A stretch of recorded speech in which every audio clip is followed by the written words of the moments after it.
We're all familiar with BookTok. It's an online platform where people share their love for reading and their book recommendations. So many books have become best-selling and attribute their success to the platform. I don't know how many times I've seen a BookTok section in a bookstore, or even the popular on BookTok sticker that's shown up on books, which is a little cringe if I'm honest. These are 15 popular BookTok books that I've seen on the platform time and time again, and I'm gonna tell you whether or not I think they're worth the read.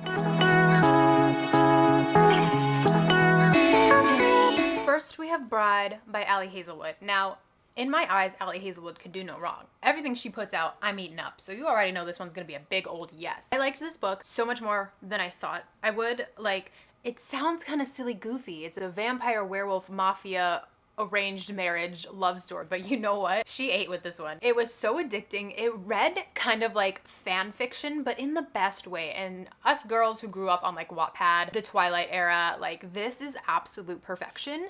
It's so good. It's so addicting. It's a little silly goofy, but it's an entertaining book. It's well written. It feels kind of nostalgic, and I just loved every second of it forever. There's a sequel coming out later this year. I'm so excited.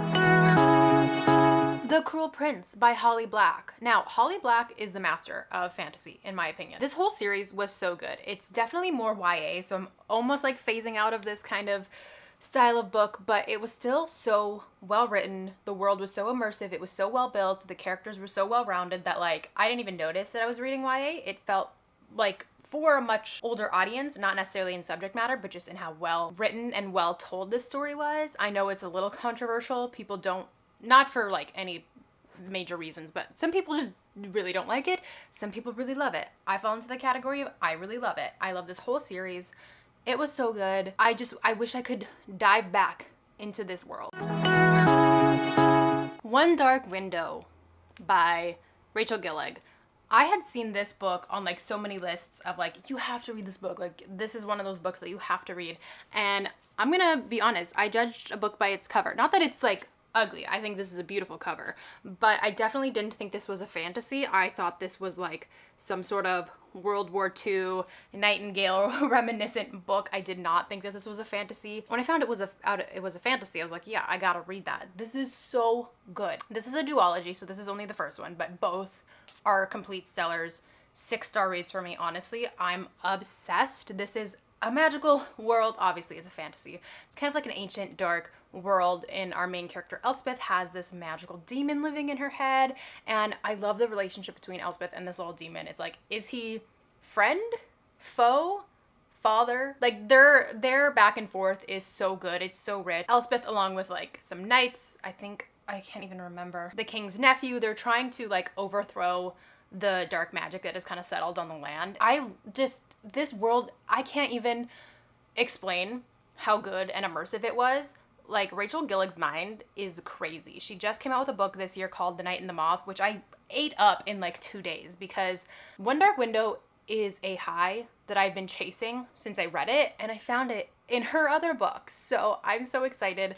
If you are into fantasy, maybe a little bit darker fantasy, just kind of setting wise, I think this is so good and so worth it. The duology is perfect. Speaking of fantasy, we have Fearless by Lauren Roberts. I don't have my copy anymore because I hated the book. I hated it. I read Fearless. I read Powerless. I read, what is the order? I read Powerless. I read the novella Powerful, and then I read, I think, Reckless was the next one. I didn't read Fearless. That was the final. It felt like regurgitated slop, honestly. There was no real story there was no aspect of it that was original. It felt like the author was talking down to me. It felt like she fed ChatGPT like, what are the most popular fantasy tropes, and then tried to stuff all of them into one book. It wasn't good, but I was like, hey, everybody loves this. I'm gonna keep reading the series. Powerful, the novella, slight spoilers ahead. Powerful, the novella is based on a side character in Powerless, but we did not get enough time with that character that she deserved her own novella, or that I cared in any aspect. I did not care about this character at all. It did not deserve its own book. And then Reckless was just filler. Nothing happened. They were chasing each other around the desert for 400 pages. There were so many grammar and spelling mistakes within the book. I honestly couldn't believe that it made it to print. I do know that sometimes grammar mistakes, editing mistakes do happen in published novels. Like, that's not too crazy, but to have so many, so many, I literally just can't get over how much I did not like this book. And also the fact that everybody loves it and everyone is like, you have to read this. No, there are so many better fantasies. There's so many better original ideas out there. This was not it. This was not it. I could talk to death about how much I don't like this book, but I know that's an unpopular opinion, so I'm gonna tone it back down. Moving on. The Housemaid by Frieda McFadden. This one is a little bit, Frieda McFadden herself is a little bit, I've read a couple of her books and I enjoy them because they're very quick reads. Every book, I've read 3 books from her now. Every book I've read from her, I can read within 24 hours. So if I'm looking to bump up my numbers or just like have a quick read to get me out of reading slump, it usually does the trick. I will say, I didn't see the ending of this one coming, so I really enjoyed it. This is about a housemaid who goes to live in a house, and it's like, there's a lot of secrets, there's a lot of shady stuff going on. She kind of gets wrapped up in it. I found it intriguing enough. I haven't read a lot of thrillers in my day, but if you're looking for like a quick read, it's engaging enough. I did enjoy it. It's not literary masterpiece, but it's fine all the same. Love Theoretically by Ali Hazelwood. Honestly, anything by Ali Hazelwood. Again, everything she writes. This is a part of a series, not really a series, but she kind of did a handful of books about people in STEM, so kind of STEM romances. They're all scientists, etc. This was the first Ali Hazelwood I read, and I did read this one in 24 hours because it read so quick, so easy. It was the perfect romance, not quite enemies to lovers, but like, what would be a better, like a rivals to lovers. There's a little bit of a fake dating situation. There's a lot of tropes that she plays really, really well. Sometimes I find other books are just too tropey. They're too trope heavy, but I do find that Ali Hazelwood is able to use those really, really well. I just think her writing is more superior than some others who are trying to just stuff tropes into a book. So if you're looking for a little STEM romance, Love Theoretically is great. I did enjoy it thoroughly. Next, we have Twisted Love, which I listened to on audio. It's gonna be a pass for me. I think again, it's not a literary masterpiece. I do understand why people like it. It just wasn't personally for me. I don't love the kind of rich billionaire over possessive boyfriend. It felt a little gross to me. I didn't enjoy that aspect, but again, I do understand why it is for other people. It is a light, kind of fluffy, smutty read, so it serves its purpose, and for that reason I can't like fault it. It's not like it was poorly written or poorly done. It just wasn't for me. So if you are into kind of like maybe the over possessive boyfriend trope, the billionaire trope, or just kind of smutty smut, I think it will probably be something you'll enjoy. Once Upon a Broken Heart by Stephanie Garber. This whole trilogy, I ate it up. Again, I find myself in such a weird position in my life where I'm 28, and so I'm kind of phasing out of YA in a sense that it's just not what I gravitate towards anymore. And YA, there's a number of YA on this list, including this one. It can be done well. I was a little bit nervous about this one because, again, I don't really gravitate towards YA anymore. I want to read more complex, more things relevant to my life and my age. However, that being said, this was a whimsical, nostalgic beauty. I gave the whole trilogy 5 stars. It was just such a fun ride, and it felt so magical and fairy tale-esque. I mean, the name kind of says that as well. So our main character, Evangeline, her fiance has left her for her stepsister, and so she makes a plea to the Prince of Hearts because she's like, something is up, he loves me, you know, my stepsister must have like tricked him or like something. So she makes a plea to him. His curse is that everybody he kisses dies, except for like his true love. His true love is going to live, right? But he's got to kiss a lot of women. He's got to kill a lot of women to find his true love. He's not as sympathetic as she hopes and thinks he is. So they go on an adventure. It's just, I just love it. Guys, I just love it. The romantic in me just loves it. The fairy tale lover in me loves it. It was so good. Archer's Voice. If you follow me on Instagram or TikTok, I talk about this book so much. This is about our main character, Bree, who goes through a very traumatic experience, and so she moves to this small town to kind of start over, get away, get a break. There she meets Archer, who is the town recluse. He nobody really like talks to him, and he doesn't speak either. And that is because of a traumatic experience he experienced when he was little. That made sense. Luckily, Brie knows sign language, so they're able to communicate, and they just form like the most beautiful, realistic love story I've ever seen. Like, it was, I know how this sounds. It was like watching two kids fall in love, although they're both of consenting age. They're both adults, but it was like, oh, I love them. They're finding love and peace and happiness with each other. Like, I love it so much. So I've talked it to death, but Archer is kind of like the standard of book boyfriends, so take that as you will. Divine Rivals by Rebecca Ross. Yes, yes, yes, yes, please. This is a fantasy about magical typewriters. Iris and Roman both happen to have these magical typewriters where they type letters, they can stick it under a door, and then it'll go to the other person no matter how far away they are from each other. So Roman knows that it's Iris. Iris doesn't know that it's Roman. They communicate, they're talking, and then there's also war. This is a fantasy as well, and this is literally a war of the gods. So they both kind of get swept into this. It's an epic fantasy. It's an epic romance. Yes, please.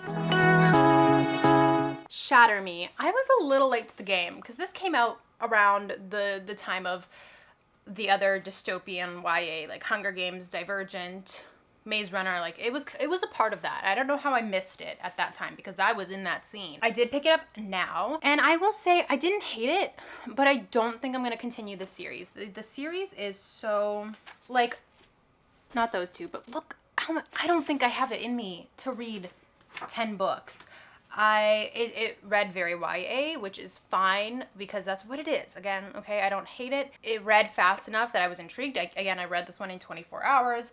But the ending was so weird to me. So this is about our main character, Juliet, who, if she touches anybody, they die. And so somebody discovers that and they want to use her as a weapon of war. This is like a not apocalypse. This is like a post-climate disaster world. Nothing is kind of together anymore.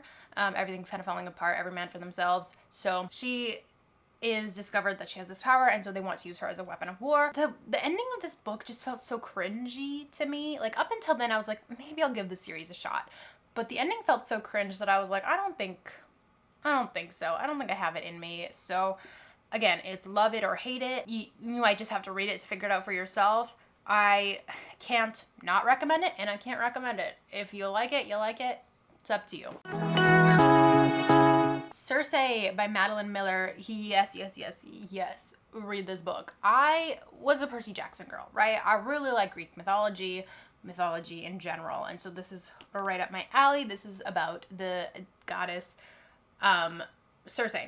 And she's kind of outcast, and it's about her life, her journey. And what can I say? I'm the perfect demographic for it. So I really enjoyed it. I think Madeline Miller's, well, this is the only book I've read of her. I haven't read Song of Achilles. But her writing in this book just felt so natural and beautiful and like flourish. I had just such a good time reading it. I really liked it. The Poppy War by R.F. Kuang. Yes, but only if you can handle really intense, graphic war violence, okay? The storytelling, amazing. The writing, amazing. The world, amazing. The realities of war, graphic.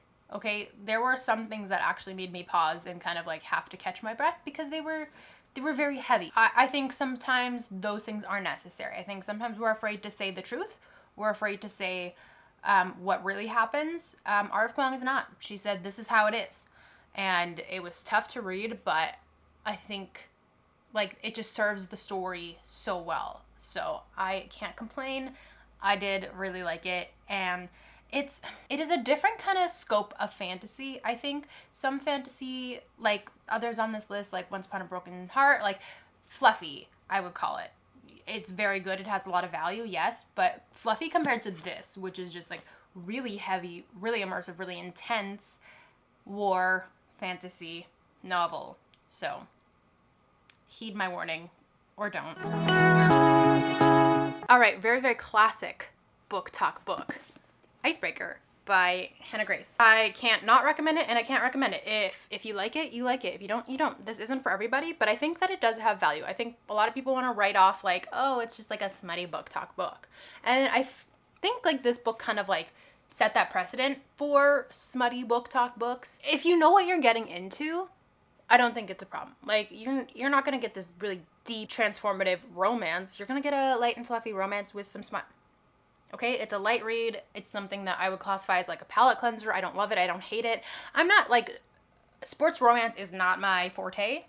So probably this genre is not really like for me, but I don't hate it. I think it's fine if you know what it is. Like, if you're expecting some great romance, you're probably not going to get it. But if you're looking for something light, something a little fun, I think it's totally fine. And there's value in that. And I wish people would not stop looking down on, I think this book specifically, but other book talk books like it. They have their place and it's fine. Lastly, Funny Story by Emily Henry. Yes, I would highly recommend. This is not my favorite Emily Henry, but it is so good. Our main character, Daphne, her fiance leaves her for Miles's girlfriend. So now these two end up roommates. It's a funny story. They fall in love. I love the emphasis on female friendships for Daphne. I think this is just like a very thorough, thought out story. It's very well rounded. I love everything Emily Henry writes. This is so good. Very good. Mwah. I love it. Okay, thank you guys so much for watching. Keep in mind that these are my opinions. Please don't fight me in the comments because I will fight back. If you liked this video, I think you're really gonna like this one. Or you can click over here for some more book recommendations. Thank you guys, and I will see you next time. Bye.